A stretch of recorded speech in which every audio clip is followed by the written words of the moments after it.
छत्रपती संभाजीनगर शहरातील क्रांती चौक येथे मराठा समाजाच्या मुलीबाबत केलेल्या वक्तव्यावरून लक्ष्मण हाके यांच्या विरोधात मराठा छावा संघटना आणि इतर मराठा संघटनांनी जोरदार आंदोलन छेडले।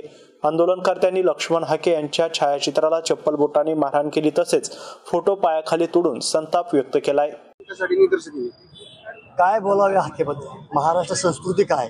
साधू संतांची भूमी आहे, शूरवीरांची भूमी आहे, क्रांतिकारकांची भूमी आहे, संस्कृती इतिहास लाभलेला आहे महाराष्ट्राला। परंतु संस्कृतीला सोडून विधान करणारा विकृत बुद्धीचा हा लक्ष्मण हाके मराठ्याच्या लेकीबाईवर काल बोलला, बरळला।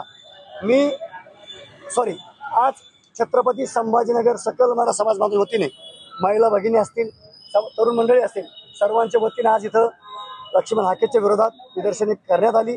फक्त आम्ही निदर्शने करून थांबणार नाही। लक्ष्मण हाकेला आपल्या सर्व लोकप्रिय चॅनलच्या माध्यमातून मी आवाहन करतो, चॅलेंज करतो, तू जर तुझ्या बापाच्या पोटचा असशील तर छत्रपती संभाजीनगर मध्ये येऊन दाखव।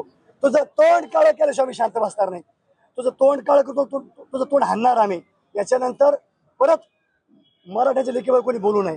या हाकेला आता धडा शिकवल्याशिवाय आम्ही शांत बसणार नाही। नालायक प्रवृत्ती जोपर्यंत महाराष्ट्रात आहे तोपर्यंत हा महाराष्ट्र स्वराज्य होणार नाही। हे लक्ष्मण हाके सारख्या कुत्र्याला आमच्या मराठ्यांच्या लेकी बाळीबद्दल बोलण्याचा कुठलाही अधिकार नव्हता।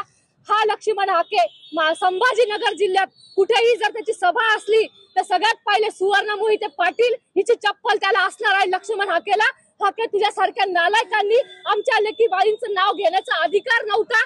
तुला आता आम्ही ठोकल्याशिवाय राहणार नाही। तू संभाजीनगर जिल्ह्यात पाय ठेवूनच दाखव। आज आम्ही सकल मराठा समाज संभाजीनगर जाहीर करतो, लक्ष्मण हाकेला संभाजीनगर जिल्हा बंदी असतो। तो जर जिल्ह्यामध्ये आला तर त्याला मार काढून चपलाचा